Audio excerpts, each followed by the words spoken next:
Application de la trigonométrie.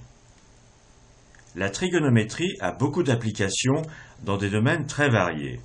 D'une part directement pratiques, comme la construction de bâtiments, l'arpentage, qui consiste à mesurer des surfaces et à repérer des points dans la campagne, en navigation et aussi en astronomie, et puis dans les domaines scientifiques, comme par exemple des domaines très avancés de mathématiques, de théorie des nombres, dans un domaine qui s'appelle les séries de Fourier, qui ont énormément d'applications pratiques et qu'on étudiera vers la fin du lycée, dans le domaine des nombres complexes, que l'on n'a pas encore appris, et encore dans beaucoup d'autres domaines.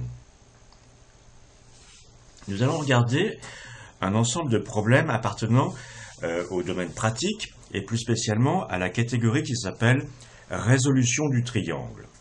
Voici un premier problème. D'une manière générale, il s'agit on connaît un triangle sur lequel on connaît une partie des données et on veut les compléter. Ici, on va connaître tout ce qui est en bleu et on veut apprendre tout ce qui est en rouge. Donc, on a un triangle ABC, on connaît les longueurs BC qui s'appelle petit a et AC qui s'appelle petit b et on connaît l'angle au sommet C. On voudrait connaître la longueur AB. Imaginez ça à la campagne ou en mer où ces distances sont assez grandes et sont le résultat de repérages divers. On veut connaître petit c, on veut connaître l'angle grand A et l'angle grand B. Alors il s'agit d'une application immédiate du théorème de Al-Kashi qu'on a vu tout à l'heure, enfin la leçon dernière. On sait que petit c est égal à la racine carrée de A2 plus B2 moins 2AB multiplié par le cosinus de l'angle C. Prenons un exemple où A est égal à 2 km, B est égal à 1 km et C est égal à 45 degrés. Ce n'est pas tout à fait cette figure, mais peu importe. Le cosinus de C, c'est 1 sur racine de 2, c'est-à-dire que c'est un côté d'un triangle rectangle et isocèle, divisé par l'hypoténuse, c'est donc 1 sur racine de 2. C au carré sera donc égal à A2, c'est-à-dire 4, plus B2, c'est-à-dire 1, moins 2AB, c'est-à-dire moins 4, divisé par racine de 2, et 4 divisé par racine de 2, c'est 2 fois racine de 2, et tout ça fait 5 moins quelque chose, égale 2,17. Ça c'est le C au carré, d'où C est égal à 1,47.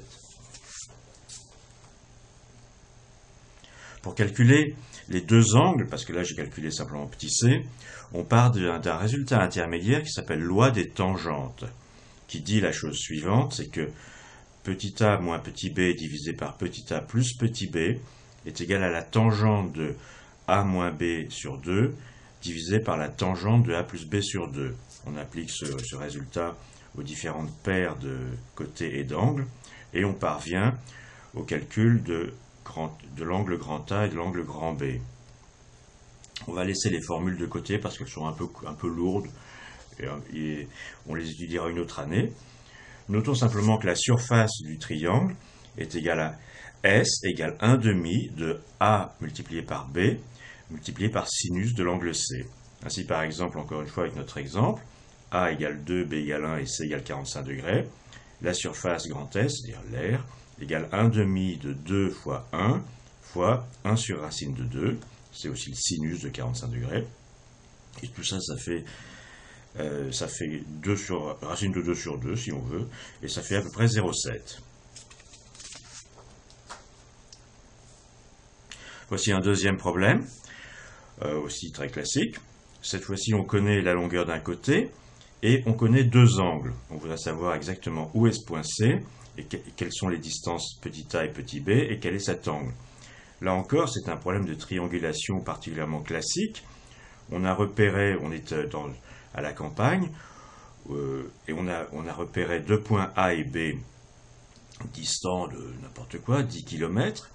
On sait que cette distance est très précisément 10 km, et on a repéré un clocher, mettons, qui est à une certaine distance, et depuis A, on connaît très exactement l'angle entre AB et puis la A et jusqu'au clocher, et même chose en B. Et donc maintenant, on a les éléments pour calculer petit a, petit b et l'angle grand C. Bon, l'angle grand C est évidemment tout simplement 180 degrés moins l'angle grand A moins l'angle grand B. Quant aux côtés, ils s'obtiennent par la loi des sinus, vous vous rappelez, sinus A sur A égale sinus B sur B égale sinus C sur C. Donc on va obtenir la distance A et la distance B, et on a déjà obtenu l'angle grand C. Donc petit a, c'est tout simplement C multiplié par sinus A sur sinus C. On peut vérifier ça, sinus C passe ici, C passe là, A passe là, et c'est effectivement ceci égale ça. Et la longueur petit b est égale à C fois sinus B sur sinus C. Sinus C étant d'ailleurs aussi égal à sinus de A plus B. Quant à l'air, c'est une application de différentes formules, comme par exemple celle de Héron. On ne va pas la démontrer. C'est 1/2, mais c'est pas très difficile. C'est 1/2 de C au carré multiplié par sinus A multiplié par sinus B divisé par sinus C.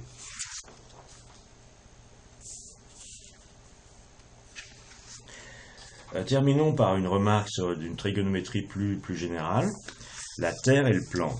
Les hommes ont toujours considéré la région où ils habitaient comme un plan, avec un peu de relief, des montagnes, tout ça, mais fondamentalement, une carte, c'était un plan. Mais quand ils ont commencé la navigation hauturière, c'est-à-dire très loin des côtes, en haute mer, dans l'océan, vers 1450, c'est les Portugais qui ont commencé à naviguer au large de l'Afrique, et puis plus tard, naturellement, Christophe Colomb a traversé l'Atlantique, pensant aller d'ailleurs au Japon. Eh bien, ils ont dû tenir compte du fait que la Terre était une sphère. D'ailleurs, c'était l'objet de polémiques diverses, mais enfin, l'affaire est entendue, la Terre est une sphère, d'ailleurs pas une sphère exacte, mais un peu aplatie. Et alors, ils ont dû aussi développer toute une trigonométrie existe sur la sphère, dont le premier résultat est tout simplement que la somme des angles d'un triangle sur une sphère est plus que 180 degrés, et dépend de la position des différents points. Alors que, pour ce qui est d'un plan, un triangle a la somme de ses angles égale 180 degrés. Ici, j'ai pris une sphère, et j'ai pris 3 points qui nous font plutôt face, comme ça on voit bien les courbures. Et bien la somme de ces 3 angles, C, B et A, c'est plus que 180 degrés. Et on a déjà fait un exercice il y a un certain nombre de leçons où on avait un triangle particulier où la somme était égale à 270 degrés. Donc c'est une trigonométrie plus compliquée, tout simplement qui fait appel à de la géométrie dans l'espace, et que l'on n'étudiera sans doute pas ni au collège ni au lycée, mais il faut savoir que ça existe.